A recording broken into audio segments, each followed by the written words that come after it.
বাবা মা অসুস্থ হয়ে যায়, সন্তান হসপিটালে চিকিৎসার জন্য নিতে চায় না, টাকার অভাব। একাধিক সন্তান থাকলে ফুটবলের মতো বাবা মার সাথে আচরণ করে। ওই সন্তান আবার পীর সাহেবের দরবারে গরু নিয়ে যায়, তাতেও সমস্যা হয় না। বাবা মার পেছনে টাকা ঢালতে গিয়ে টাকা খুঁজে পাওয়া যায় না। চিকিৎসার অভাবে বাবা মা ধুকে ধুকে মরে। মরার পর গ্রামবাসী মিলে বলে, বাপ মা যেহেতু মরে গেছে, একটা 40-এর আয়োজন করো। বলে, ভাই আমার তো টাকা পয়সা নেই। অসুবিধা নাই তো, আমরা গ্রামবাসী আছি না, সবাই মিলে টাকা পয়সা একটু ধার দিয়া বাড়ি বাড়ি কালেকশন করে আমরা একটা খানার আয়োজন করব। নাম দিয়েছে ফয়তা খানা। বিশ্বাস করেন, বাংলাদেশের মধ্যে কি পরিমাণ কুসংস্কার যে আছে কল্পনা করতে পারবেন। অথচ ধর্মটা এত সুন্দর করে দেওয়া হয়েছে। আল্লাহ রাব্বুল আমিন কোরআন মাজিদের মধ্যে বলে দিয়েছেন, ইয়া আইয়ুহাল্লাযীনা আমানু দুখুলু ফিস-সিলমি কাফা। ইসলামে পরিপূর্ণ প্রবেশ করতে হবে। কিছু অংশ ইসলামের মানবে আর কিছু অংশ মানবেন না, তা হবে না। কোরআন বলে দিয়েছে, আফাতুমিনুনা বিবাদিল কিতাবি ওয়া তাকফুরুনা বিবাদ। কিতাবের কিছু অংশ মানবে আর কিছু অংশ করবে অস্বীকার। ফামা জাযাউ মান ইয়াফআলু যালিকা মিনকুম ইল্লা খিজিয়ুন ফিল হায়াতিদ দুনিয়া ওয়া ইয়াওমাল কিয়ামাতি ইউরাদ্দুনা ইলা শাদ্দিল আযাবি ওয়া মাল্লাহু বিগাফিলিন আম্মা তা'মালুন। কিছু অংশ মানবে আর কিছু অংশ করবে অস্বীকার। তোমাদের কারো আমল যদি এই রকম হয়, তাহলে দুনিয়াতে অবশ্যই তাকে লাঞ্ছিত অপমানিত হতে হবে, পরকালে কঠিন শাস্তির সম্মুখীন তোমাদের হতে হবে। অবশ্যই মনে রেখো, তোমাদের আমল সম্পর্কে আমি আল্লাহ কিন্তু অনবগত নই, আমি সকল খবর রাখি। সমস্ত বিষয়ে আল্লাহর ইলম আছে না নাই? আমরা ইসলামটাকে আমাদের মনের মতো সাজিয়ে নিয়েছি। যেটা ভালো লাগে ওটা আমলযোগ্য, যা ভালো লাগে না এটা আমল থেকে আমরা ছেড়ে দিয়েছি। যেটার গুরুত্ব বেশি হওয়া দরকার সেটার গুরুত্ব কম দিয়েছি, যেটা গুরুত্ব কম হওয়া দরকার সেটা আমরা গুরুত্ব বেশি দিয়েছি। জানাজার নামাজ ফরজে আইন না ফরজে কিফায়া?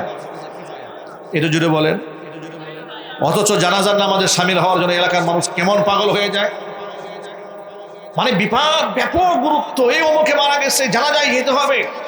এটাকে আমি দূষণীয় বলি না, অবশ্যই জানাজার গুরুত্ব আছে, অবশ্যই সওয়াবের কাজ। কিন্তু আপনি বলেন তো ভাই, আপনার সারা জীবনের যত জানাজা আছে সব নামাজের এক পাল্লায় দিলে এক ওয়াক্ত ফরজ নামাজের সমান হবে? চিৎকার দিয়ে বলেন, হবে? ঈদের নামাজের কত গুরুত্ব আমরা দিই লক্ষ্য করেন। সারা বছর নামাজ নাই, রোজা নাই, রমজান মাসে রোজা পর্যন্ত রাখে না, দিনের বেলায় সিগারেট টানে মুসলমানের সন্তান, পর্দা দিয়ে খাবার খায় মুসলমানের সন্তান, কিন্তু ঈদের নামাজে সাদা ধবধবে জামা পরে একবার হুজুরের সামনে গিয়ে বসছে। ঠিক না? ঠিক। আহারে কপাল পোড়া, তোমার জন্য তো ঈদের নামাজ নয়। হুজুর বলেছে, বলি সাইমি ফারহাতান, রোজাদারের জন্য দুইটা আনন্দ আছে। সবার জন্য আনন্দ না, রোজাদারের জন্য দুইটি আনন্দ। লিসাইমি ফারহাতানি, ফারহাতুন ইনদা ফিতরিহি ওয়া ফারহাতুন ইনদা লিকাই রাব্বিহি। একটা আনন্দ হচ্ছে যখন সে ইফতার করে, আর একটা আনন্দ হচ্ছে যখন সে তার রবের সাথে সাক্ষাৎ করবে, তখন রোজাদারের একটা ভিন্ন আনন্দ হবে। তার কারণ বাবুর রাইয়ান নামক দরজা দিয়ে আল্লাহ তার জান্নাত দিয়ে দিবে। ইনদা ফিতরিহি দুইটা ব্যাখ্যা মুহাদ্দিসরা করেছেন। ইনদা ফিতরিহি মানে ইফতারের সময় একটা ব্যাখ্যা, আরেকটা ব্যাখ্যা হচ্ছে ঈদুল ফিতরের দিনে তার যে আনন্দ, সারা মাস রোজা খেয়েছে তার যে মজা, আর যে রোজা রাখে নাই তার মজা কোনোদিন এক নয়। সারা বছর নামাজ নাই, রোজা নাই, ঈদের নামাজের সীমাহীন গুরুত্ব। অথচ ঈদের নামাজ যদি কেউ ছেড়ে দেয় তাকে কাফের বলা হয় নাই, ফাসিক বলা হয় নাই। আল্লাহর হাবিব রাহমাতুল লিল আলামিন বলেছেন, মান তারাকা সালাতান মুতাআম্মিদান ফাকাদ কাফারা। ইচ্ছাকৃতভাবে ফরজ নামাজ যদি কেউ বাদ দিয়ে দেয় তাহলে সেই ব্যক্তি কুফরি করে ফেলে। জোরে কর নাউযুবিল্লাহ। আমি আনুপাতিকভাবে আপনাদের সামনে কয়েকটা এক্সাম্পল দিলাম তুলনামূলক বিশ্লেষণ বুঝাবার জন্য। অবশ্যই ঈদের নামাজের গুরুত্ব আছে, কিন্তু সেই নামাজের গুরুত্ব কি ফরজ নামাজের চাইতে কম না বেশি? নিঃসন্দেহে কম। ফরজ নামাজের গুরুত্ব সীমাহীন। যে নামাজ একটা বাদ দিয়ে দিলে, নবী করিম সাল্লাল্লাহু আলাইহি সাল্লাম বলেছে, এক ওয়াক্ত নামাজ বাদ দিয়েছে সেই ব্যক্তি কুফরি করেছে। গ্রামগঞ্জের দিকে তাকাই দেখেন, আমরা দাবিদার 90% মুসলমান, কিন্তু মুসলমানদের পরিচয় নেই আমাদের মধ্যে। আমাদের মধ্যে মুসলমানদের জাতি সত্তা নাই। আমাদের ঘর থেকেও নামাজ উঠে গেছে। 90 দশকে শিশুকালে আমরা ছোটবেলায় মসজিদে নামাজ পড়তাম, ফুরকানিয়া মাদ্রাসায় পড়তাম, প্রাইমারি স্কুলে পড়তাম। সকালবেলা প্রাইমারি স্কুলে যাওয়ার আগ মুহূর্তে বক্তব্য শেষ করে যখন বাড়ি ফিরতাম, বাড়ি ফিরে দেখতাম আমাদের মায়েরা চাচিরা গুনগুন করে কোরআন শরীফের তেলাওয়াত করছে। বাড়ির বাহির থেকে গুনগুন তেলাওয়াতের আওয়াজ শোনা যেত। আজকে বর্তমান সমাজের মা বোনদের দিকে একটু তাকান, বেশিরভাগ সংসারে অশান্তি চলছে। কথা বলে কিনা দেখেন তো, বেশিরভাগ সংসারে স্বামী স্ত্রীর দ্বন্দ্ব। আমাদের এই সমাজে বর্তমান ডিভোর্স এবং তালাকের সংখ্যা কি পরিমাণ বেড়েছে আপনারা ভাবতেও পারবেন না। ভাবনাকালীন সময়ে এই যে টাঙ্গাইল জেলারই সখীপুর অঞ্চলের একটা রিপোর্ট পত্রিকাতে পড়েছিলাম, কাজী সাহেবদের রেজিস্টার খানা থেকে একটা জরিপ এসেছিল। সেই জরিপে 6 মাস ব্যবধানে বিবাহ হয়েছে 800+ আর ডিভোর্স হয়েছে 600+। নাউজুবিল্লাহ পড়ে। ডিভোর্সের সংখ্যা কি পরিমাণ বেড়েছে ভাবতেও পারবেন না। আরো একটা মজার তথ্য আপনাদেরকে শোনায়, আপনারা আমাকে একটু বলেন তো ভাই, তালাক দেওয়ার অধিকার কি স্ত্রীর না স্বামীর? যারা বলেন নাই মানে সন্দেহ পড়ে গেছেন নাকি? একটু সবাই একটু জোরে বলেন না। তালাক দেওয়ার অধিকার ইসলাম কি স্ত্রীকে দিয়েছে না স্বামীকে দিয়েছে? স্বামীকে দিয়েছে। এই যে স্বামীকে দেওয়া হলো, স্ত্রীকে দেওয়া হলো না, এটা কি আল্লাহ পাক জুলুম করেছেন নারীদের উপরে? না, বরং নারীদেরকে তালাকের অধিকার না দিয়ে আল্লাহ গোটা মানব জাতির উপর দয়া করেছে। ঠিক না ঠিক বলে? আমার মা বোনদের যে মেজাজ এবং তাদের যে আবেগ, যদি তালাকের অধিকার নারীদেরকে দেওয়া হতো, এটা আমি সহ আপনারা যারা এখানে বসে আছেন কারো ঘরে বউ থাকতো। ঠিক না ঠিক বলেন? মেজাজ খারাপ হয়ে যেত আর মুখ থেকে ঘেটাঘেট তালাক দিয়ে দিত। তালাকের অধিকার দেওয়া হয় নাই, তারপরেও তো আপনি যারা ডিভোর্স নেয়, একটু কাজী সাহেব কাছে জিজ্ঞেস করে দেখেন, নিঃসন্দেহে ডিভোর্স নেওয়ার ক্ষেত্রে স্বামীদের চেয়ে স্ত্রীরা আগায় আছে। ঠিক কিনা বলেন? অধিকার দেওয়া হয়নি, এটাই আগায় আছে। দেওয়া হতো কি অবস্থা হতো? আল্লাহ পাক গোটা মানব জাতির উপর দয়া করেছেন মা বোনদেরকে তালাকের অধিকার না দেওয়া। ঠিক কিনা বলেন? আবার একেবারে অধিকার বঞ্চিত করবেন তা নয়। স্বামী যদি জালেম হয়, নপুংসক হয়, পাগল হয়, আপনার শারীরিক ওজর সে মেটাতে পারে না, তা যদি হয় তাহলে আপনি অবশ্যই স্বামী থেকে আলাদা হতে পারবে। সিস্টেমের মধ্যে দিয়ে শুধু মুখ দিয়ে বললে হবে না, আপনি এটা কাজীর কাছে পেশ করবেন। কাজী আপনার বক্তব্য শুনবেন, উভয় পক্ষকে ডাকবেন, দলিল আদিল্লা সাবমিট হবে। প্রমাণিত হলে কাজী অবশ্যই আপনাকে ইনসাফ ভাবে স্বামীকে তালাক দিতে বাধ্য করবেন, তিনি আইন করে দেবেন। সুযোগ রয়েছে, কিন্তু মুখে শুধু স্ত্রী বললে তালাক হবে না। ঠিক না ঠিক যদি বলেন? এই যে ডিভোর্সের সংখ্যা বাড়ল, স্বামী স্ত্রীর মধ্যে মনোমালিন্যতা বেড়ে গেল, দূরত্ব তৈরি হয়ে গেল, মোহাব্বত সম্মানটা কমে গেছে। দেখেন আমাদের ছোটবেলাও তো এই দৃশ্যটা বেশি দিন আগের নয়, মাত্র কিছুদিন আগের কথা। আমাদের মা চাচিরা পরপুরুষ দেখে ঘুমটা দিয়ে চেহারাটা ঢাকতেন। আমাদের দাদিরা এত শিক্ষিত ছিলেন না, বড় বড় আলেম ছিলেন না, তারা কোনো মতে সূরা কেরাত পড়ে নামাজ পড়তেন, পরপুরুষ দেখতে লজ্জায় ঘুমটা দিতেন। ঠিক না ভাই? এই কথাগুলো কি সত্য না অসত্য? আজকে তাকায় দেখেন তো, আজকাল মেয়েরা কি করে? ঘুমটা দেবে, আগে দেখতাম হুজুরকে দেখতে একটু উন্না টুন্না পড়তো, ইদানিং হুজুর দেখলেও উন্না দেয়। ঠিক না? কত উন্নতি হয়েছে মেয়েদের, দেখেছেন কত উন্নতি হয়ে গেছে? সংসার থেকে রহমত চলে গেছে। ফজরের নামাজের পরে কোরআন তেলাওয়াত করবে কেমনে? তো নামাজই পড়ে না। ফজরের নামাজের পরে কোরআন তেলাওয়াত নাই, সারা রাত ফেসবুক ইউটিউব, সারা রাত ভরে নাটক সিনেমা গান বাজনা নিয়ে পড়ে থাকে। সকালবেলা ঘুম ভাঙে না। আগে অবশ্যই প্রত্যেকটা ঘরের স্ত্রীরা বউরা অপেক্ষায় থাকতেন, শাশুড়ি শ্বশুর খেদমত করতে হবে, তারা যদি আবার ধমক দেয় শাসন করেন এই ভয় পেতেন। আগে শ্বশুর শাশুড়ি বউকে শাসন করবে, বউ সেই আতঙ্কে থাকতেন। এখন উল্টা হয়ে গেছে, শ্বশুর আর শাশুড়ি আতঙ্কে থাকে, বউমা না জানি কখন ধমক দিয়ে ফেলে। রহমত নাই ঘরে, সংসারে রহমত নাই, মারামারি ঝগড়া। স্বামী একটা ধমক দিলে বউ 6টা ধমক দেয়। ঠিক না বেঠিক জুড়ে বলে? এক ধমক যদি স্বামী দিয়েছে 6 ধমক ফিরত পেয়েছে। আর বাজে কথা গালিগালাজ তো কোনো শেষ নাই। আর নাটক, সিনেমা, থিয়েটার, টিকটক আমার মা বোনদের জীবনটাকে শেষ করে দিয়েছে, বেহায়াত বানিয়ে তুলেছে। অথচ রাহমাতুল আলামিন কি বলেন শোনেন, হুজুর বলেন, লাউ কুনতু আমিরান আহাদান আন ইয়াসজুদা লিগাইরিল্লাহ, এই দুনিয়াতে আল্লাহকে বাদ দিয়ে মানুষ হয়ে মানুষের পায়ে সিজদা দেওয়ার হুকুম যদি আমি কাউকে দিতাম, লা আমারতুল মারআতা আন তাসজুদা লিজাওজিহা, অবশ্যই নারীদেরকে বলতাম তারা যেন স্বামীর পায়ে সিজদা দেয়। এরপরে আল্লাহর নবী বলেন, ওয়াল্লাহি, আল্লাহর কসম করে বলি, লা তুআদ্দিল মারআতু হাক্কা রাব্বিহা হাত্তা তুআদ্দিয়া হাক্কা যাওজিহা, একটা নারী ততক্ষণ পর্যন্ত তার রবের হক আদায় করতে পারে না যতক্ষণ সে নিজের স্বামীর হক আদায় করতে না পারে। আমি আমার মা বোনদেরকে এই জন্য সবসময় বলি, প্রিয় মায়েরা বোনেরা, আপনার জন্য আইডল এবং আইকন হচ্ছে উম্মুল মুমিনিন মা খাদিজাতুল কুবরা রাদিয়াল্লাহু তাআলা আনহা। তাকে আপনি ফলো করেন।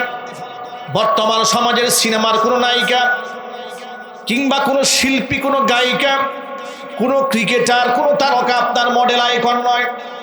আপনার জন্য আইকন হচ্ছে উম্মুল মুমিনিন মা আয়েশা রাদিয়াল্লাহু তাআলা আনহা, উম্মুল মুমিনের মা খাদিজা রাদিয়াল্লাহু তাআলা আনহা। আপনার জন্য আদর্শ হচ্ছে ফাতিমাতুজ জাহরা রাদিয়াল্লাহু তাআলা আনহা, আল্লাহর নবীর কলিজার টুকরা মেয়ে ফাতেমা রাদিয়াল্লাহু তাআলা আনহা। মদিনাতুল মুনাওয়ারায় জিহাদের ময়দান থেকে যুদ্ধলব্ধ কিছু সম্পদ আসার পর একেবারে হতদরিদ্র জীবনযাপন তারা করেছেন। ফাতেমাতুজ জাহরা রাদিয়াল্লাহু তাআলা আনহা নবীজির কাছে একটা আবদার পেশ করলেন। আবদারটা কি শোনেন? আবদারটা হলো, আব্বাজান, জিহাদের ময়দান থেকে তো অনেক দাস দাসী গোলাম এদেরকে পেয়েছেন, তা আমি আমার ঘরে নিজের হাতে জাতা চাপতে চাপতে, ওই যে রুটি বানায় না আপনার গম থেকে, জব থেকে রুটি বানাবার জন্য জাতা চাপতো, এগুলা পিষতে পিষতে নিজের হাতে আমার হাতটা একদম এখানে চামড়া উঠে গেছে, ঠুসা পড়ে গেছে। আমার ঘরে কোনো কাজের বুয়া নাই, লোক নাই, খাদেম নাই, কুদ্দার নাই, আমরা এতটা গরিব।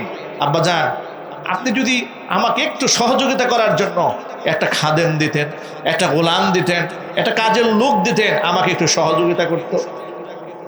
নবী করিম সাল্লাল্লাহু আলাইহি ওয়াসাল্লাম কি জবাব দিলেন শোনেন।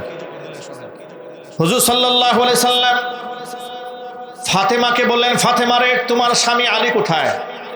বলে একটু বাহিরে আছে। আলীকে সহ তুমি আমার সাথে সাক্ষাৎ করো। মেয়ের জামাই সহ এসেছে রাসূলের সামনে। আসার পরে আল্লাহর হাবিব বললেন, তোমরা আমার কাছে একটা গোলাম চেয়েছিলে, ঘরে কাজের লোক চেয়েছিলে? বলে হ্যাঁ চেয়েছিলাম। হুজুর বললেন, আমি কি এর থেকে উত্তম কিছু একটা তোমাদেরকে দেব না? তিনি বললেন, অবশ্যই দেবেন। সুবহানাল্লাহ বলেন। হে রাসূল, আপনি অবশ্যই দিবেন। আপনি তো বলেছেন এর থেকে উত্তম কিছু একটা দেবেন। আল্লাহ নবী বললেন, ফাতেমারে শোনো, 5 ওয়াক্ত নামাজের পর 33 বার সুবহানাল্লাহ, 33 বার আলহামদুলিল্লাহ, 34 বার আল্লাহু আকবার আমল করবে। একটা গোলাম দেওয়ার কারণে যতটুকু সহযোগিতা তুমি পেতে, মহান আল্লাহ পাক এর থেকে বেশি বারাকা তোমার সংসারে দিয়ে দিবে। সুবহানাল্লাহ বলেন। ফাতেমাতুজ জাহরা জান্নাতি রমণীদের সর্দারিনী খুশি হয়ে গেলেন, অভিযোগ করলেন না। ব্যাখ্যা, হাদিসের ব্যাখ্যাটা কি? তিনি চাইলেন একজন খাদেম, রাসূল দিলেন কিছু আমল। প্রশ্ন হলো, আমল দিয়ে তোর খাদেমের কাজ হয় না, তাহলে কন্ট্রাডিকশন হয়ে গেল না যে আমি চাইলাম কি পাইলাম কি? এর ব্যাখ্যাটা কি মুহাদ্দিসরা সূক্ষ্ম ব্যাখ্যা দিয়েছেন। শোনো, খাদেমের মাধ্যমে যেই সহযোগিতা পেতে শারীরিক স্বস্তির সাথে তোমার মানসিক স্বস্তি হতো, ঠিক নেবে ঠিক? তুমি তো কাজ করে ক্লান্ত হয়ে যাও, আর মনের মধ্যে সুকুন আসতে গেলে তোমার বিশ্রামের প্রয়োজন হয়। আল্লাহ রসুল তোমাকে এমন একটা জিকির আমল দিয়ে দিয়েছেন, ওই আমল করলে সারাদিন ক্লান্ত এবং পরিশ্রান্ত হওয়ার পরে এই আমলগুলো করলে তোমার অন্তরের সমস্ত ক্লান্তি আল্লাহ দূর করে দেবে। আলা বিযিকরিল্লাহি তাতমাইন্নুল কুলুব, অবশ্য আল্লাহ পাকের জিকিরের মধ্যে মুমিন হৃদয়ের সান্ত্বনা রয়েছে, তৃপ্তি রয়েছে, সুকুন রয়েছে। চিৎকার দিয়ে বলেন আল্লাহু আকবার। আমার মায়েরা বোনেরা আমল ছেড়ে দিয়েছে, নামাজ বাদ দিয়ে দিয়েছে, স্বামীর সেবা বাদ দিয়ে দিয়েছে, শুধু অভিযোগের কোনো শেষ নাই। এটা পেলাম না, সেটা পেলাম না, অমুকটা দিল না, তমুকটা দিল না। বান্ধবী 10,000 টাকার শাড়ি পরেছে, আমি পেলাম 5,000 টাকার শাড়ি। আমার কি স্ট্যাটাস যাচ্ছে? আমার বান্ধবী আইফোন ব্যবহার করে, আমি স্যামসাং ব্যবহার করি। আমার স্বামী থাকে বিদেশে আর ওর স্বামী থাকে দেশে। দেশে স্বামী থেকে আইফোন চালায়, আমার স্বামী থাকে সিঙ্গাপুরে, আমি চালাবো স্যামসাং। কেন? আমার স্ট্যাটাস যাচ্ছে না। অভিযোগের কোনো শেষ নাই।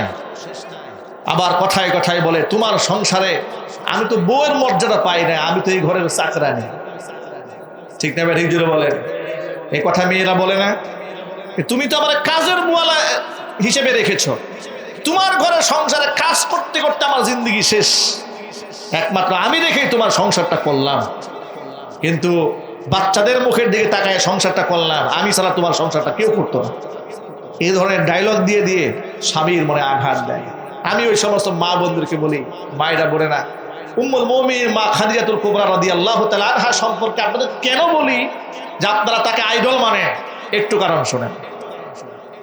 অনেক ক্ষেত্রে দেখা যায় স্বামীর চেয়ে স্ত্রীর অর্থনৈতিক অবস্থা যদি একটু ভালো হয়, আর স্বামীর প্রপার্টির ক্ষেত্রে, সম্মানের ক্ষেত্রে, ব্যবসার ক্ষেত্রে অর্থনৈতিক কোনো অনুদান যদি স্ত্রীর পক্ষ থেকে থাকে, সহযোগিতায় যদি একটু থাকে, তাহলে কথায় কথায় খুঁটা দিয়ে বলে, বেশি বড় বড় কথা বলো না, বিপদের সময় কিন্তু অন্য কেউ কাজে লাগে নাই, আমাদের টাকায় কাজে লাগছে। ঠিক না? ঠিক বলে, আমার বাবার বাড়ির টাকা দিয়ে কিন্তু তুমি চলেছো।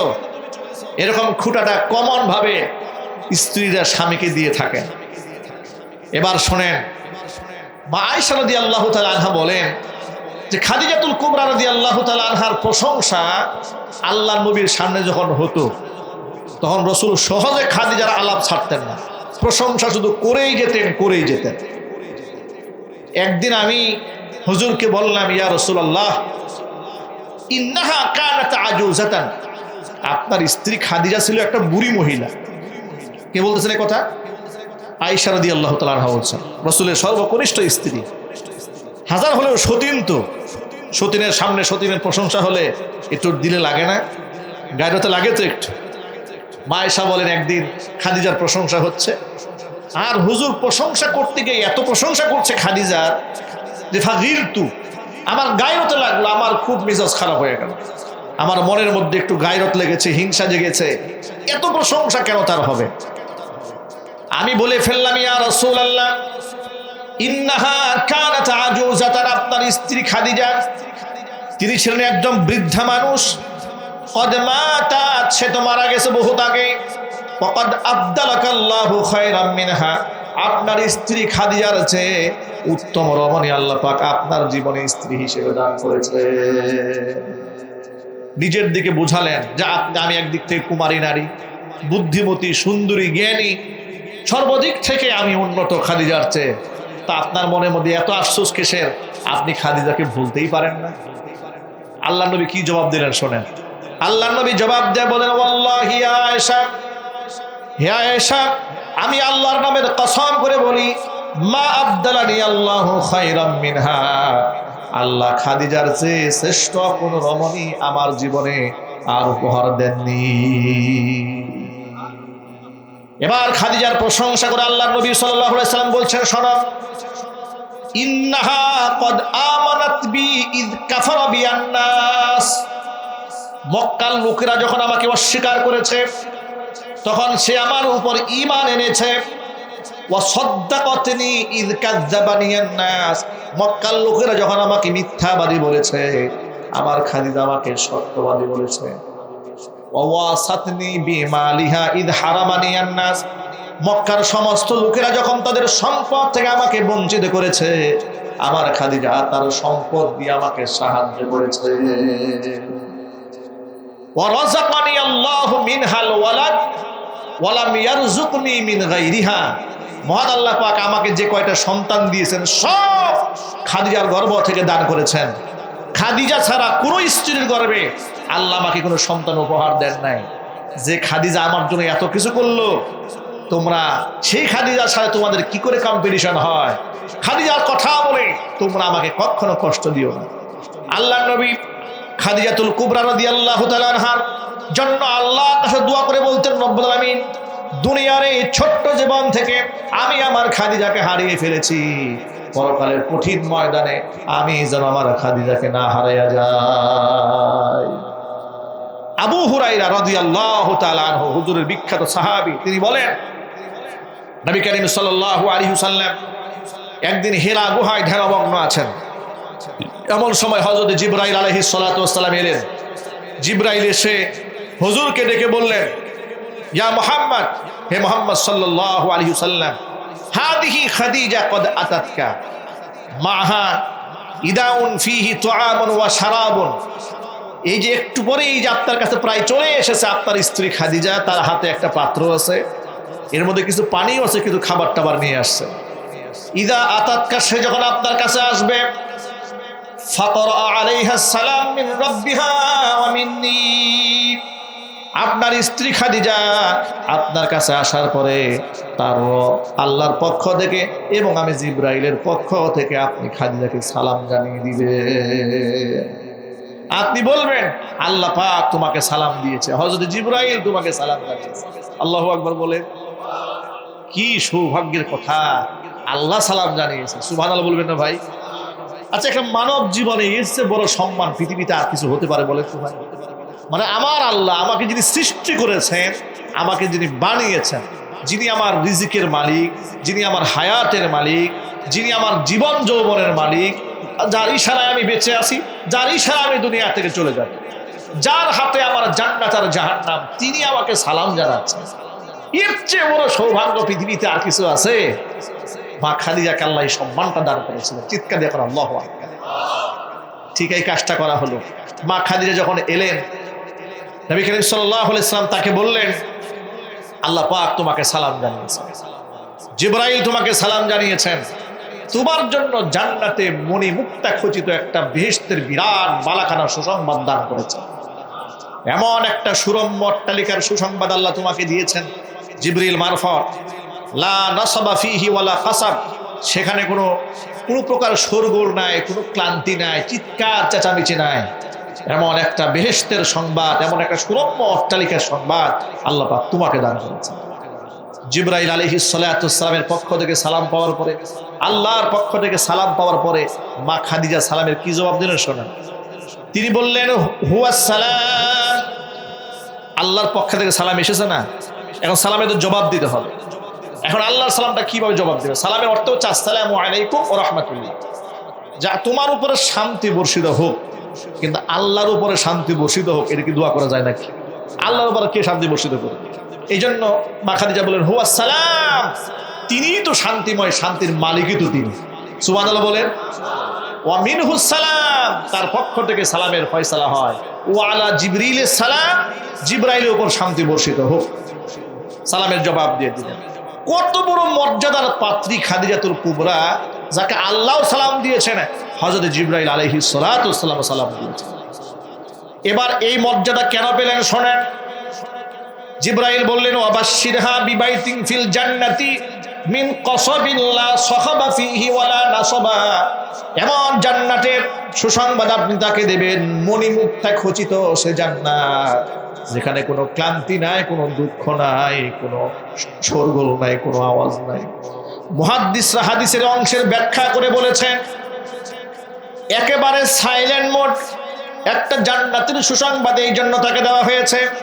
ক্লান্ত পরিশ্রান্ত রাহমাতুল লিল আলামিন ঘরের মধ্যে যখন প্রবেশ করেছেন, খাদিজাতুল কুবরা রাদিয়াল্লাহু তাআলা আনহা রাসূলকে বিশ্রামের জন্য ঘরের পরিবেশটা এমন বানিয়ে দিয়েছেন, কখনো কোনো শোরগোল করেন নাই, চিৎকার চেঁচামেচি করেন নাই, ডিমান্ড করেন নাই।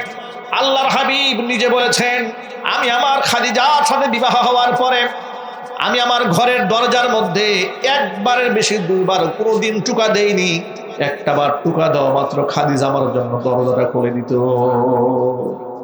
খাদিজাকে বারংবার বলেছি, খাদিজারে রাতের বেলায় তুমি ঘুমাও না, একটা টুকা দিলেই দরজা খুলে দাও। খাদিজা জবাব দিয়ে বলছে, ইয়া রাসূলুল্লাহ, এত শত্রু আপনার ময়দানে, আপনি বাহিরে থাকলে আমি বড় টেনশনে থাকি, না জানি হুজুরের কোনো ক্ষতি হয়ে গেল নাকি। আপনি যদি দরজায় ঢুকা দেন, বিছানায় ঘুমায় থাকি, বিয়াদবি হবে আপনার সাথে, প্রচন্ড ঘুম যদি আসে, দেয়ালের মধ্যে পিঠ লাগায় দরজার মধ্যে দাঁড়ায় দাঁড়ায় ঘুমায়, কিন্তু বিছানার মধ্যে পিঠ লাগাই না, যেন আপনি একটা টুকা দেওয়া মাত্র দরজাটা খুলে দিতে পারি। জোরে জোরে বলেন সুবহানাল্লাহ। এমন স্ত্রীকে কি ভোলা যায়? এটা জোরে বলেন না ভাই, ভোলা যায়? শুধুমাত্র এই আচরণ দিয়ে যে সন্তুষ্ট করছেন তা তো নয়, জীবনের সকল সম্পদ আল্লাহ রসুলের পিছনে তিনি ঢেলে দিয়েছেন। খাদিজাতুল কুবরা রাদিয়াল্লাহু তাআলা আনহা, পূর্বের দুইটা স্বামী তার ইন্তেকাল করেছে, তাদের সম্পদের মালিক হয়েছিলেন তিনি। বাবা ইন্তেকাল করেছেন খুয়াইলিদ, তার সম্পদ পেয়েছিলেন, আন্তর্জাতিক মানের ব্যবসায়ী ছিলেন, সমস্ত সম্পদ রসুলের পিছনে উদার করে ব্যয় করে দিয়েছিলেন। কোরআন মাজিদের সূরা দুহার মধ্যে তার আলোচনা আছে। আর আল্লাহ পাক বলেন, আলাম ইয়াজিদকা ইয়াতীমান ফাআওয়া ওয়া ওয়াজাদাকা দাল্লান ফাহাদা ওয়া ওয়াজাদাকা আইলান ফাআগনা।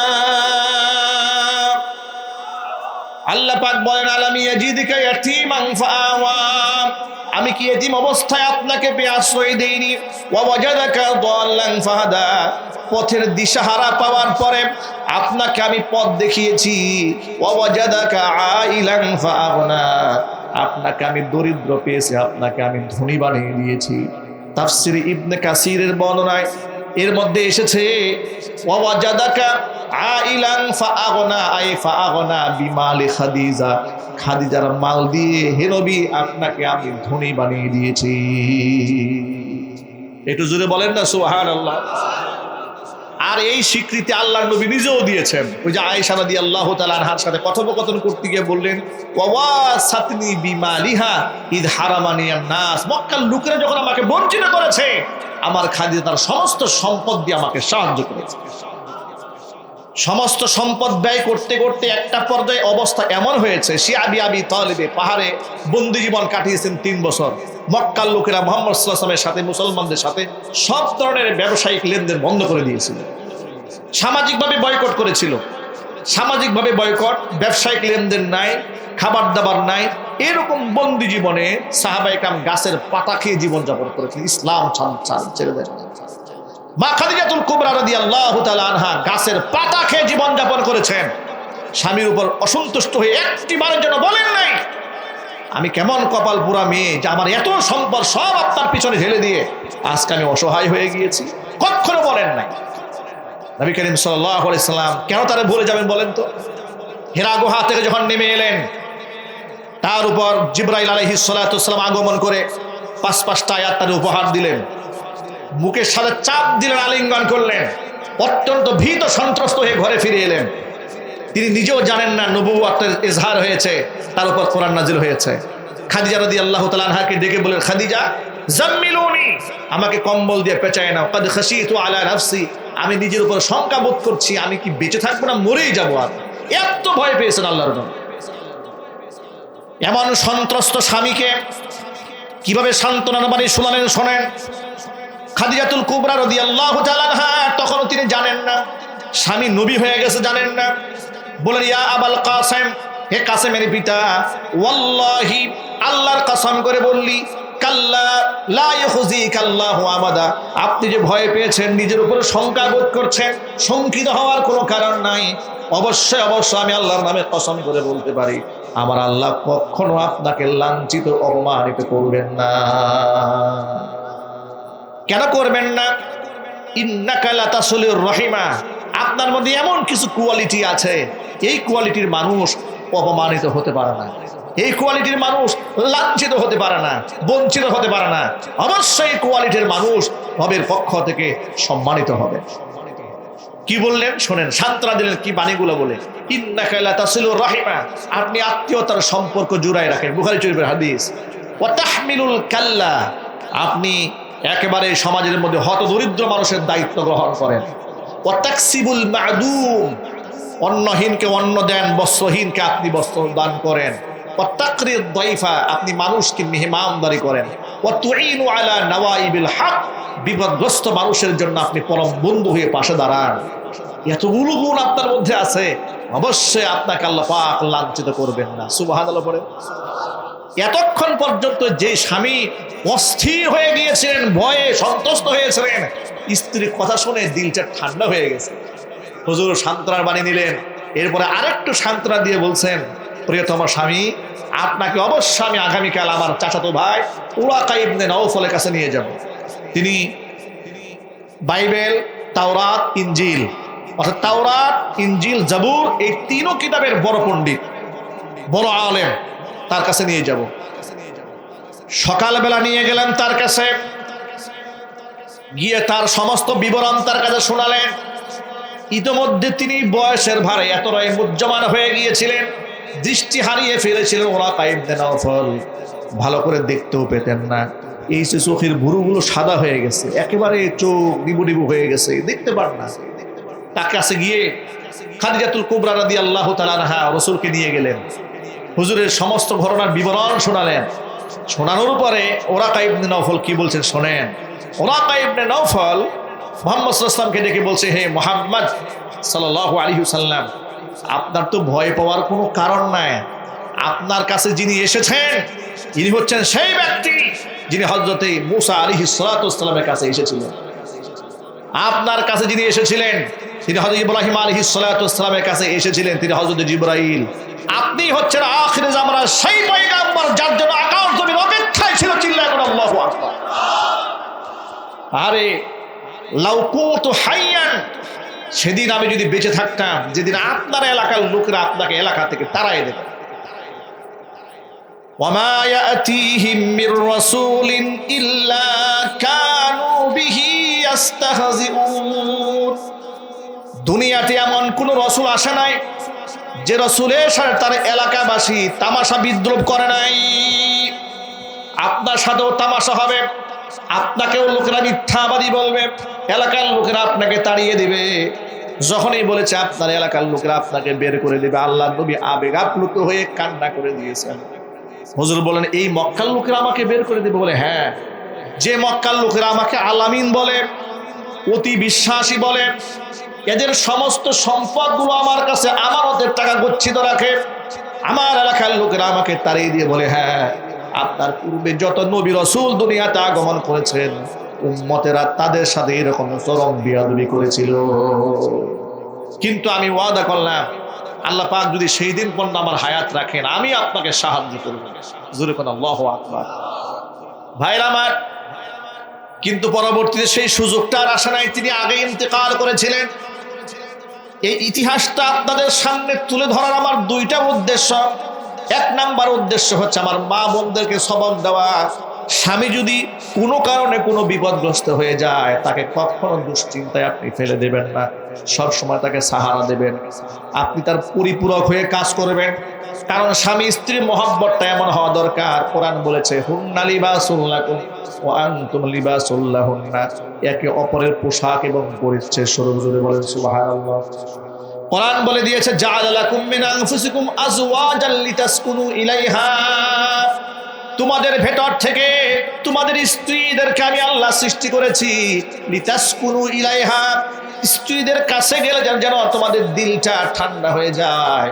আজকে অনেক স্বামীরা স্ত্রী খারাপ ব্যবহারের কারণে ঘরে তাদের মন টিকে না। ঠিক না ঠিক বলেন?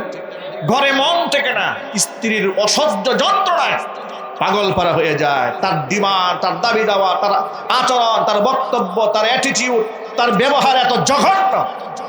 স্বামীকে তুই তাই বলে গালিগালাজ করে, তুই বলে সম্বোধন করে, নাম ধরে ডাক দেয়, বাপ মা তুলে গালিগালাজ করে, এমন নাফরমান স্ত্রী সমাজে আছে। আবার এই ক্ষেত্রে সীমা লঙ্ঘন করা যাবে না। ইসলাম এক পেশি কথা বলে নাই। ইসলাম এক দিক থেকে নারীকে বলেছে স্বামীর প্রতি সর্বাধিক শ্রদ্ধাশীল হতে, আবার অপর দিক থেকে স্বামীদেরকে বলেছেন ওয়াশিরুহুন্না বিল মারুফ, খবরদার স্ত্রীদের সাথে আবার তুমি জুলুম করতে যেও না। তুমি আবার তার মালিক হয়ে বসে থেকো না, তার হকের ব্যাপারে তুমি যত্নবান হও। স্ত্রীর কোনো আচরণে তোমার ব্যথা লেগেছে, ওয়াসা আন তাকরাহু শাইআ ওয়া ইয়াজআলাল্লাহু ফীহি খায়রান কাসীরা, সূরা নিসার মধ্যে আল্লাহ পাক নারীদের পক্ষ হয়ে বলছেন তুমি যে স্ত্রীকে অপছন্দ করো এমন হতে পারে তার মধ্যে আল্লাহ পাক তোমার জন্য কল্যাণ রেখে দিয়েছেন। সুবহানাল্লাহ বলতে পারেন না আপনারা? মা বোনদের পক্ষে আল্লাহ পাক এত সুন্দর সুন্দর কথা বলেছেন। ভাইরা, এই জন্য আমরা যারা স্বামীরা আছি আমরা আমাদের স্ত্রীদের হক আদায় করব। বলেন ইনশাআল্লাহ? বলেন না ইনশাআল্লাহ? আদায় মানে শুধুমাত্র ভাত কাপড় দেওয়া নয়। হক আদায়ের মানে ভালো বিছানায় শোয়ানো নয়। হক আদায়ের অনেকগুলো ব্যাপার আছে। আপনি তার সামাজিক মর্যাদা দেবেন, অর্থনৈতিক অধিকার দেবেন, ভরণ পোষণ দেবেন, চিকিৎসা দেবেন, সকল কিছু দেওয়ার পরে সে যেন আখিরাত ও জাহান্নামের আগুন থেকে বাঁচতে পারে আমল করার একটা পরিবেশ তার ঘরের মধ্যে দিয়ে দিবেন। কোরআন মাজিদের মধ্যে আল্লাহ পাক দ্ব্যর্থহীন ভাষায় সূরা তাহরিমে ঘোষণা করেছেন, ইয়া আইয়ুহাল্লাযীনা আমানু কু আনফুসাকুম ওয়া আহলিকুম নারা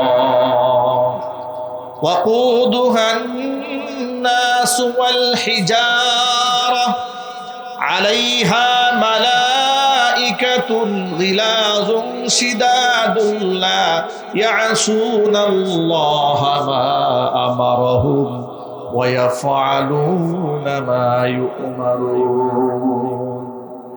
ওই ইমানদারেরা নিজেদেরকে এবং নিজের পরিবারের সদস্যদেরকে ওই জাহান্নামের আগুন থেকে বাঁচাও, যে জাহান্নামের জ্বালানি ইন্ধন হবে মানুষ এবং পাথর, যে জাহান্নামের দারোয়ার প্রহরী যারা আছে এত মারাত্মক কঠোর হৃদয়ের অধিকারী, তারা চোখের সামনে জ্বলে পড়ে খাক হয়ে গেলে আহ বলে আপনার পায়ে সান্ত্বনা দেওয়ার জন্য দাঁড়াবে না।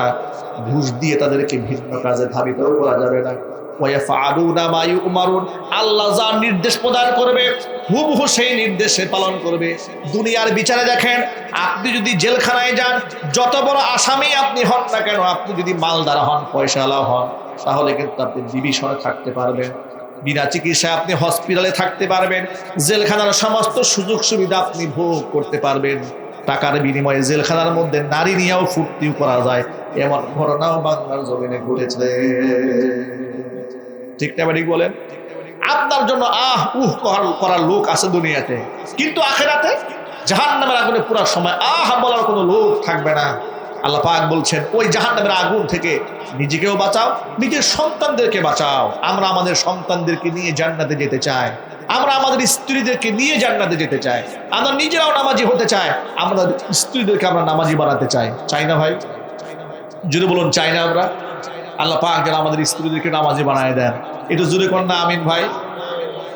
কিয়ামতে অনেক বাবা মা আসামি হয়ে যাবে, অনেক বাবা মা আসামি হবেন, অনেক শিক্ষকরা আসামি হবেন, অনেক নেতারা কর্মীদের দ্বারা আক্রান্ত হবেন, কর্মীরা নেতার বিরুদ্ধে আল্লাহর আদালতে মামলা দায়ের করবেন। অনেক আজকে সমাজের মধ্যে বহুত এমপি আছে, মন্ত্রী আছে, রাজনৈতিক নেতৃবৃন্দ আছে, নিজেরাও নামাজ পড়ে না, কর্মীদেরকেও নামাজের কথা বলে না, বরং কর্মীদেরকে গুন্ডা বাহিনী হিসেবে লালন করে, মানুষ খুন করার জন্য, মানুষদেরকে হত্যা করার জন্য, কেন্দ্র দখল করার জন্য। ঠিক না বেরিয়ে যদি বলেন? কিয়ামতের ময়দানে এই সমস্ত ব্যক্তিরা জাহান্নামের ভয়াবহ দৃশ্য দেখার পরে আল্লাহকে ডাকতে বলবে, وقال الذين كفروا ربنا أرنا الذين أضلانا من الجن والإنس نجعلهما تحت أقدامنا ليكونا من الأسفلين। আল্লাহ তাআলা, আমরা তো বিভ্রান্ত ছিলাম না, মাতৃগর্ভ থেকে তো আর কাফের হয়ে জন্ম নেই নাই। কি বলেন? মায়ের গর্ভ থেকে কাফের হয়ে আসে? ইহুদি খ্রিস্টান হয়ে আসে? কাফের হয়ে জন্ম নেয়নি। আমাদেরকে বিভ্রান্ত করেছে আমাদের গার্জিয়ান, বিভ্রান্ত করেছে আমাদের শিক্ষকরা, বিভ্রান্ত করেছে আমাদের লিডারগণ। এদেরকে আগে সামনে আনো। মা বাবা আমাদেরকে বিভ্রান্ত করেছে, এদেরকে আমাদের পায়ের নিচে ফেলো। নাজআলহুমা তাহতা আকদামিনা, আমরা এদের বুকের মধ্যে পাড়া দিয়ে দাঁড়াবো। লিয়াকুনা মিনাল আসফালিন, জাহান্নামে যেন এরা আমাদের পায়ের নিচে থাকে। ঘৃণার সাথে বলে নাউযুবিল্লাহি। যে সন্তানকে আদর করে মোহাব্বত করে সকালবেলা ফজরের নামাজে ডাক দেন না, ঠান্ডা পানি দিয়ে উযু করবে, সন্তানের কষ্ট হবে, এই কথা চিন্তা করে এই সন্তান কিয়ামতের ময়দানে আপনার বিরুদ্ধে আল্লাহর আদালতে মামলা দায়ের করবে। সাবধান, সাবধান হয়ে যান। যে স্ত্রীকে আদর করে সোহাগ করে গহনা কিনে দিয়ে পার্লারিং করে ফেস ওয়াশ করিয়ে সুন্দর করে মেকআপ সাজিয়ে এরপর আপনি বিবাহের অনুষ্ঠানে পাঠিয়ে দিয়েছেন হাজার পর পুরুষের সামনে, এই স্ত্রী আপনার বিরুদ্ধে আল্লাহর আদালতে মামলা দায়ের করবে। ঠিক না বেঠিক বলে? আজকে আমাদের এই সমাজের মধ্যে দেখেন গায়ে হলুদের নামে কত অশ্লীলতা, বিবাহের অনুষ্ঠানের নামে অশ্লীলতা, গান বাজনা, আহা, বুঝা যায় না এটা মুসলমানদের বিবাহ। ঠিক না বেঠিক? দিল দুয়ারে মনে হয় এরকম হয় না? হ্যাঁ, এরকম মির্জাপুর হয় নাকি? এরকম আছে, এরকম হয়, গান বাজনা বাজনা। এরপরে কত প্রকারের যে কুফুরি সংস্কৃতি এখনো গ্রামগঞ্জে আছে। দুবরা ঘাস দিয়া জামাইদের বরে, এগুলো ছোটবেলা আমরা দেখেছি মহল্লা। এগুলো এখনো আছে নাকি? কুলার মধ্যে ঘাস নিয়েছে, গোবর নিয়েছে, ধান নিয়েছে, নানান কিছু দিয়ে নতুন স্বামী স্ত্রীকে বলা শুরু করেছে। বলে এটা কেন করো?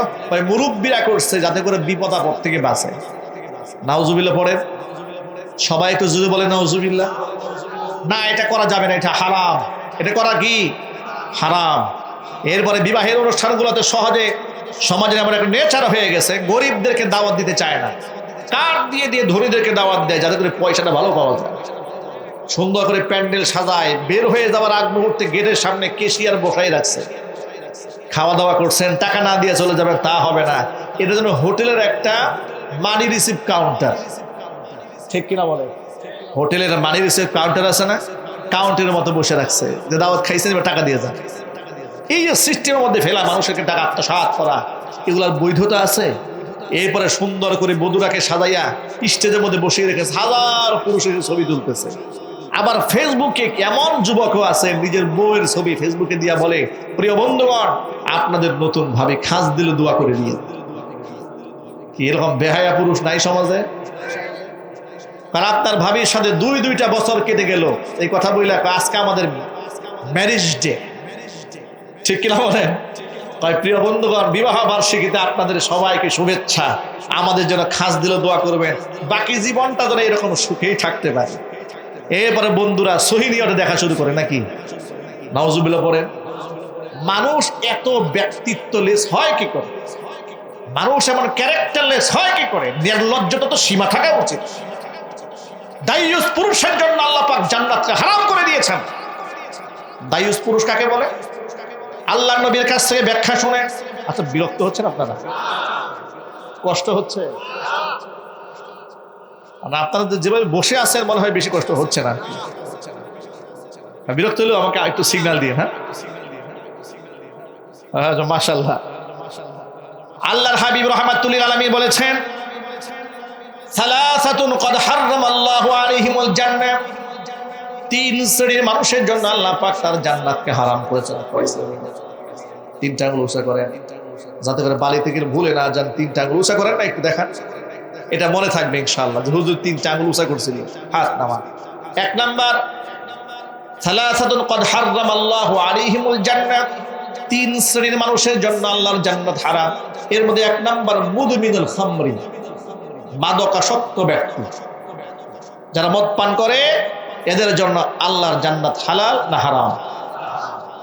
দুই নাম্বার হচ্ছে ওয়াল আকু, পিতা মাতার অবাধ্য সন্তান, আল্লাহ পাক তার জন্য জান্নাতকে আল্লাহ হারাম করে দিয়েছেন।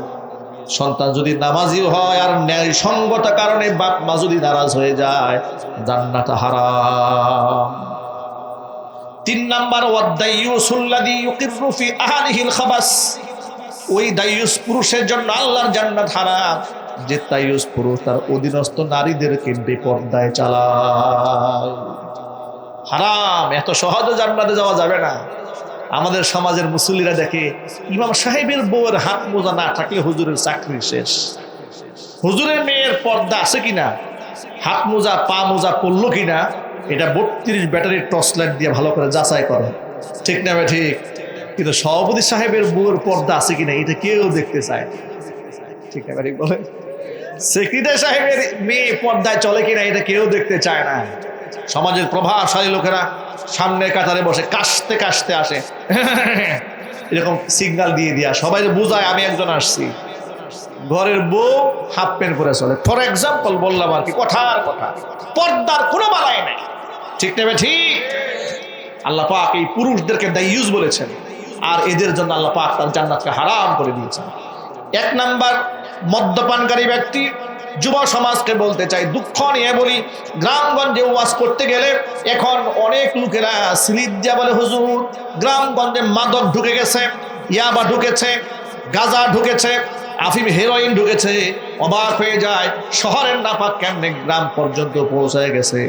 মাদকাসক্ত গ্রামগঞ্জে আছে না নাই? আল্লাহ যেন আমার যুবক ভাইদেরকে হেফাজত করেন, জোরে বলেন আমিন। ও যুবক ভাইরা, মদ গাঁজা আফিম হিরোইন তো দূরের কথা, আমরা বিড়ি সিগারেট হাতে নেব না, বলেন ইনশাআল্লাহ। বলেন ইনশাআল্লাহ। আজকে থেকেই বন্ধ। কবে থেকে? এই যে মাহফিল থেকে বন্ধ, জীবনে আর এইগুলো হাতে নেবেন না। কারা কারা হাত দেখান তো দেখি, এটা সাহস করে তুলেন, আল্লাহ সাহায্য করবে ইনশাআল্লাহ। এটা ভালো করে তুলেন না দেখি, আল্লাহ কবুল করে, জোরে করে আমিন। হাত নামান। যুবকেরা, মাদকের সাথে সংশ্লিষ্ট হওয়া যাবে না। মাদকাসক্ত ব্যক্তি সমাজেও লাঞ্ছিত, অপমানিত, নিজের ঘরের মধ্যে অপমানিত, ঠিক নেবে ঠিক। মাদকাসক্ত স্বামীকে বউ সম্মান দেয়, আর সম্মান কেমনে দিব বলেন তো ভাই? মদ খায় বউরে মা বলে ডাক দিছে। এখন এই বউ এই জামাইরে সম্মান দেবে না জুতো দিয়ে পিটাবে? তাই তো হয়েছে। মদ আহারে সমাজকে শেষ করে দিয়েছে। ভাইরা, এটি মুসলিম দেশে, আমাদের বাংলাদেশে বড় দুঃখ লাগে কথা বললে, আমাদের এমপি আর মন্ত্রীরা এই দেশে মদের লাইসেন্স দেয়, ঠিক না? ঠিক বলেন। মদের লাইসেন্স দেওয়া হয়েছে সোনার বাংলাদেশে, অথচ মদ আল্লাহ করছেন হারাম, বান্দা দেয় লাইসেন্স। এর চেয়ে লজ্জা কেউ হতে পারে? এই সমাজ সচেতন ভাইদেরকে বলি, ইমামদারদেরকে সংসদে পাঠান, নামাজি ব্যক্তিকে পাঠান, যারা কোরআন সুন্নাহর পক্ষে কথা বলবে, মদের বিরুদ্ধে কথা বলবে, তাদেরকেই সংসদে পাঠাতে হবে। কোন জেনাকাল লম্পটকে সংসদে পাঠানো হবে না। আজকে সমাজের মধ্যে যত প্রকারের খারাপ হলো, এগুলো রাজনীতি করে বেশিরভাগ জায়গায়, ঠিক টাইমে ঠিক যেতে বলেন। কিছুটা প্রবণতা কমে আসতেছে, আস্তে আস্তে যুব সমাজের মধ্যে সচেতনতা তৈরি হচ্ছে। উসমান হাদির মতো ইমামদার তৈরি হচ্ছে সমাজে। আল্লাহু আকবার বলে। একটা সময় তো দাড়িওয়ালা লোকেরা রাজনীতির মাঠে আসলে, হুজুর এগুলো আপনাদের কাজ না, এগুলো খারাপ মানুষের কাজ, ঠিক টাইমে ঠিক যেতে বলেন। এই প্রবণতা ক্রমান্বয়ে কমে এসেছে। একটা সময় ছিল, আমরাও যখন ছোট ছিলাম, যদি কেউ দেখতো অমুক মসজিদ ইমাম সাহেব মেম্বার ইলেকশনে দাঁড়িয়েছে, এটা কোনো কাজ হইল হুজুর? ইমাম সাহেব মানুষ, আপনি থাকবেন মসজিদ নিয়ে, আপনি থাকবেন মাদ্রাসা নিয়ে, আপনারা কে বলছে চেয়ারম্যান ইলেকশন করতে? এগুলা যারা করে, এগুলো গম চোর, এরপরে পাট চোর, মানুষের পাবলিকের অনুদান চোর, এগুলার এই কাজগুলো করে। মানে এটা এতটা পাবলিশড হয়েছে, জনগণ এটা মেনেই নিয়েছে যে এই আসন দখল করবে যারা গম চুরি করবে তারা, ঠিক না? বলেন। এটা মোটামুটি একটা সেটেলমেন্ট হয়ে গেছে ইস্টাবলিশ সমাজে, এই চিন্তা চেতনা। তো এই সুযোগে কি হয়েছে, সমস্ত চোর, বাটপার, লম্পট, বদমাশগুলো আমাদের সামাজিক লিডার হয়েছে, ঠিক না? ঠিক যুবকেরা, এই ন্যারেটিভটা ভেঙে ফেলতে হবে। এই ন্যারেটিভ ভেঙে নতুন একটা ন্যারেটিভ দাঁড় করাতে হবে।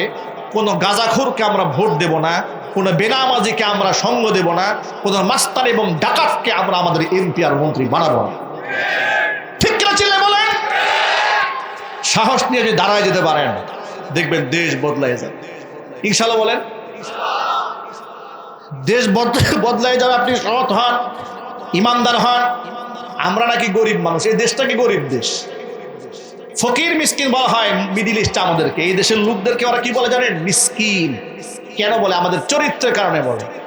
আমাদের এই বাংলাদেশ থেকে গত 16 বছরে 28 লক্ষ কোটি টাকা বিদেশে পাচার হয়েছে। কত টাকা? একটু জোরে বলেন।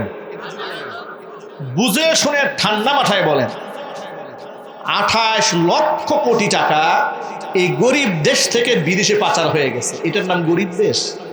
ইউরোপ আমেরিকা থেকে তো এত টাকা পাচার হয় না, ঠিক না ভাই? ঠিক। সিঙ্গাপুর থেকে পাচার করবেন, কল্লা উড়াই দেবে। মালয়েশিয়া থেকে পাচার করবেন, কল্লা উড়াই দেবে। মালয়েশিয়ার ডক্টর মাহাতির মোহাম্মদ, তার হার্ট স্ট্রোক হলো। স্ট্রোক হওয়ার পরে তিনি যখন প্রেসিডেন্ট ছিলেন, মালয়েশিয়ার রূপকার যাকে বলা হয়, তখন তাকে বলা হলো, ডক্টররা বললেন যে স্যার আপনার যে প্রবলেম হয়েছে, আপনার ওপেন হার্ট সার্জারি করতে হবে, আপনাকে সিঙ্গাপুর যেতে হবে। সিঙ্গাপুর কতটুকু? বুড়িগঙ্গা নদীর ইপারার ওপার, ঠিক না? ঠিক। একদম এপারে জোহর বারু আর ওই পারে হচ্ছে সিঙ্গাপুর, মাঝখানে ছোট্ট একটা নদী, ধরেন আমাদের দেশে বুড়িগঙ্গা নদীর মতো এরকম একটা নদী। ছোট্ট একটা নদী পার হলে ওপারে যাবেন। ডাক্তার মাহাতির মোহাম্মদ বললেন, না, আমি সিঙ্গাপুরে গিয়ে আমি হার্ট সার্জারি করাবো না, আমার দেশে হার্ট সার্জন নাই। বলে না, ওপেন হার্ট সার্জারি করার মতো ব্যবস্থাপনা আমার দেশে নাই। তিনি বললেন, এটা তৈরি করতে কতদিন সময় লাগবে? ধরুন 1-1.5 বছর লেগে যাবে। তিনি বলেন, 1-1.5 বছর আমি ঔষধ গ্রহণ করবো, আমার সার্জারি আমার দেশে 1.5 বছর পরে হবে। সুবহানাল্লাহ বলবেন। ওই দেশ উন্নত হবে না, আমার দেশ উন্নত হবে। এই দেশের নেতাদের পাতলা পায়খানা হলে সিঙ্গাপুর, ঠিক না? বেরিয়ে বলেন, আমরা নাকি গরিব রাষ্ট্র, আমাদের নেতাদের জন্য যে গাড়ি কিনা হয়েছে ল্যান্ড ক্রুজার প্রাডো 2024-25 মডেলের, একেবারে জাপান থেকে অর্ডার দিয়ে 0 মাইলেজের ব্র্যান্ড নিউ কার আনা হয়েছে শুল্ক মুক্ত। এই দেশে গরিব দেশের এমপি মন্ত্রী এত দামি গাড়ি চালায়, এত দিতে হবে কেন? এদেরকে দিতে দিতে জাতিকে 12টা বাজায় ছেড়ে দেওয়া হয়েছে, ঠিক না? বেরিয়ে বলেন, আমলাতান্ত্রিক জটিলতায় এত বেশি বাড়িয়ে তোলা হয়েছে। রাষ্ট্র আপনি কি করে উন্নত করবেন এই অসৎ মানুষের ভিড়ে? সৎ মানুষ যদি নেতৃত্বে না আনেন, দেশ ভালো হবে না, কোনোদিন ভালো হবে না। বরং উসমান হাদির মতো ব্যক্তিরা যদি দাঁড়ায় যায়, তখন দেখবেন অসৎ মানুষগুলো সহ্য করতে না পেরে একেবারে সিরিয়াল কিলার যারা টাকার বিনিময়ে এদেরকে শুট করে দুনিয়া থেকে পাঠিয়ে দেবে এদের সাম্রাজ্য টিকায় রাখার জন্য। কিন্তু ইনশাআল্লাহ আগামীর বাংলাদেশে আমরা ভণ্ড রাজনীতি দেখতে চাই না, আমরা উন্নয়নশীল বাংলাদেশ দেখতে চাই। ইনশাআল্লাহ বলে মেরুদণ্ড সোজা হয়ে দাঁড়াবে এরকম দেশ আমরা দেখতে চাই। আমাদের পাশের দেশের লোকেরা, দাদা বাবুরা বলে যে আমাদের দেশে চিকিৎসা করাতে আসতে হলে ভারতের পতাকাকে প্রণাম করে আসতে হবে। লাথি মারলাম তোদের চিকিৎসার উপরে, ঠিক না? বেরিয়ে চিল্লায় বলে, লাথি মারলাম ওই চিকিৎসার উপরে, যে চিকিৎসা করতে গিয়ে তোদের এসে প্রণাম করতে হবে আমাকে, বরং তোরা মুসলমানদের প্রণাম করে চলবি। কথা ঠিক না? ঠিক। এই ব্যক্তিত্ব নিয়ে কথা বলার সাহস আমাদের নাই। কেন হবে?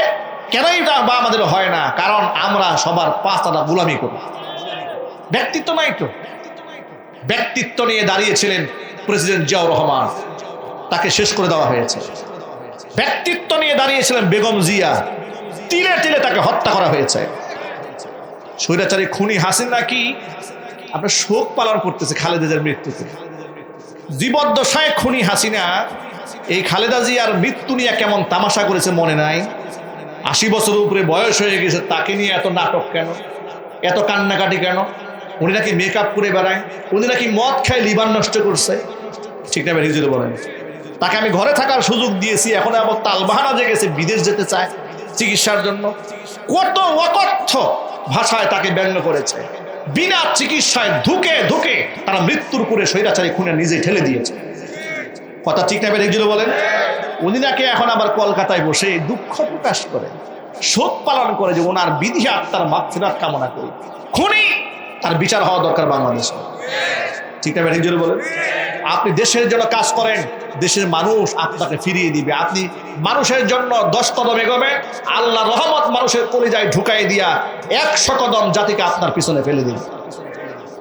বেগম জিয়া দুনিয়া থেকে চলে গেছেন, চিন্তা করেন তো ভাই, কেমন একটা জানাজা দিয়ে আল্লাহ পাক তারে বিদায় করলেন। ফয়সালা কার হাতে? চিল্লা বলেন, কার হাতে? আল্লাহ পাকের হাতে। স্বৈরাচারী খুনি হাসিনা আমলে মারা গেলে তো জানাজায় পড়তে দিত না, ঠিক না? বেরিয়ে বলেন, জানাজায় শামিল হয়তো পরের দিন ডিবি দিয়ে গ্রেফতার করাই, এই তো হতো। আল্লামা সাইদি রাহিমাহুল্লাহ একবিংশ শতাব্দীর কিংবদন্তি ছিলেন।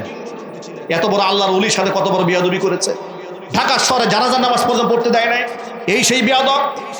বাংলার মাটিতে আলেমদের সাথে গাদ্দারি করার কারণে স্বৈরাচারী খুনি হাসিনা নাতি পুতি সহ বাংলাদেশে নিষিদ্ধ হয়ে গেছে। যুবক ভাইরা আমার, এগিয়ে আসুন আপনারা সৎ নেতৃত্ব নিয়ে বাংলার জমিনে। হাদিকে অনুসরণীয় বানান, হাদির আইডিওলজিকে কাজে লাগান, তার চেতনাকে বুকের মধ্যে ধারণ করেন, সাহসিকতার সাথে বলতে শিখুন। ভয় পাবেন না। কিসের ভয়? ভয় পাবে